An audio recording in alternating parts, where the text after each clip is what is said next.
Hello, welcome to Veritas. I'm your host, Adam Colazetti, and I'm here to guide you on a meditative adventure like no other. Join me and lose yourself in your imagination as we travel the outer reaches of the cosmos, quest for powerful talismans, and explore the inner realm of your subconscious. What might you find along the way? But be warned, fair traveler, this path is not for the faint of heart. On this path, of one thing I am certain, dragons be here. Are you ready?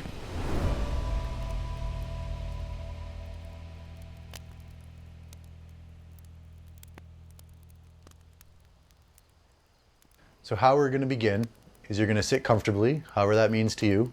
Could be legs crossed, could be sitting in a chair, whatever it is, sit somewhere comfortably that you feel relaxed and comfortable. And you're going to close your eyes and you're going to take 3 deep breaths. Deep breath in, count to 4. Deep breath out, count to 4. And each time you exhale, you're going to try and relax your body a little bit further. So you're going to inhale, pause, exhale. Pause. So as you're doing this and you're relaxing, it's in those pauses between breaths where we're going to go. That is where your creativity meets your imagination, meets your subconscious. So let's see what awaits you in the spaces between breaths. Dreams are a funny thing. Most dreams lay buried beneath our waking mind. They're hints of memory fading away as we wake up, despite our best efforts to grasp them. This is how it works. These are the rules. But sometimes a dream breaks the rules. They catch you off guard. They come in the night when you least expect them, called forth by a part of you that desires more of you. This is one of those dreams. You can tell because it's not blurry or vague like other dreams. It is real because you have been transported to another place entirely and have been granted a glimpse at a world beyond your own.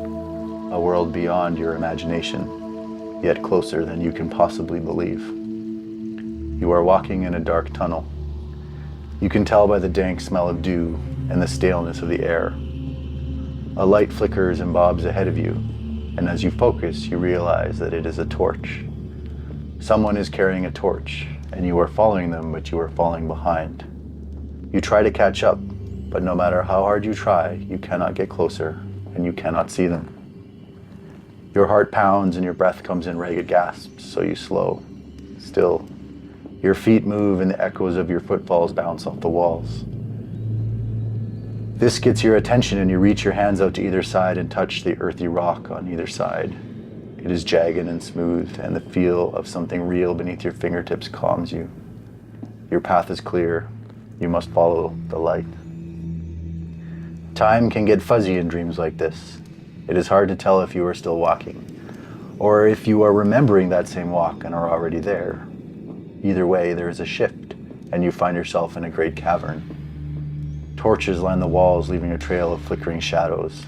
Ahead of you, just beyond where the light reaches, a path of darkness rolls before you like a red carpet. Your mind panics, but you have no control in this place.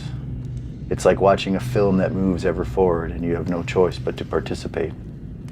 Forward you walk, one step at a time. Time moves slowly now, and you sense that your destination is near. There is something waiting for you. It has been waiting a long time. Or perhaps you have been waiting a long time for it. The last of the torches passes behind you and you step into darkness. Still, you step forward without even casting your hands in front of you. Somehow you trust the darkness. A hand presses on your chest, causing you to inhale sharply. There is the briefest of pauses, and then a torch lights directly in front of you. The torchbearer stands before you. They wear a dark robe painted by the flickering flames of the torch they hold in their hand. You try to see their face, but it is hidden behind a hood. Still, there is something familiar about the way they stand. The figure says nothing. They only point with one hand. To your right, a staircase is suddenly visible, although the light of the torch only reveals the bottom of the stair. The top remains shrouded in darkness. Cautiously, you step forward and stand at the foot of the stairway. It is wide and made of stone. You can see more from here, but still it ascends high and you cannot see the top. A yearning to reach the top, such as you've never experienced, draws you. Without even realizing it, you lift your foot to step. And as soon as your foot touches the first stair, it vanishes and you fall. Your last thought as you fall forward into blackness is to briefly wonder if it was ever there at all. Down, down, you fall into darkness and your world fades away. Deeper and deeper you descend until you are aware only of your breath.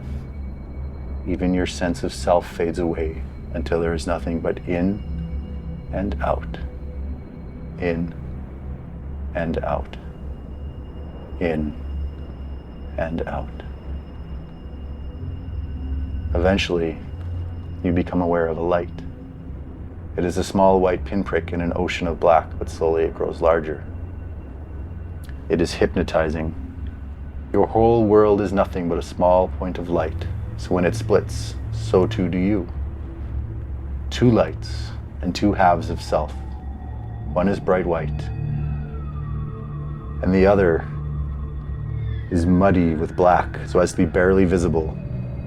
The two lights begin to swirl and dance around each other, darting this way and that way. Larger and larger they grow, and their movements become more and more frantic until you begin to make out shapes. These are not just lights. They are alive with scale and claw and teeth. Two dragons are now visible as they circle each other. One is gleaming white with flowing white mane. The other sleek with black glossy talons. Your breath is louder now. With each inhale, you are the white dragon. With each exhale, you are the black. White. Black.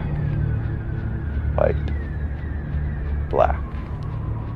White. Black. Faster and faster they fly around each other until their forms are a circular blur, the inside of which crackles with blue fire. This is where you must go. And although you have no body in this place, you will your way there. The last thing you see is blue flame as you pass through the portal. With the flame comes a sudden awareness of self, and for a moment you are aware of every single cell and every single atom. You are infinite, and every atom looks like spinning dragons, and this single thought consumes you until there is nothing left but breath. At some point, you open your eyes and your first thought is of two things. The first is of a stone staircase. The second is that where you have woken, you have never been before.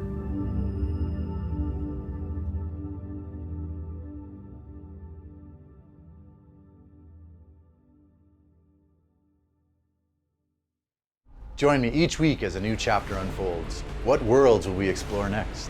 What gods and monsters will we find? What part of yourself will awaken? Only one way to find out.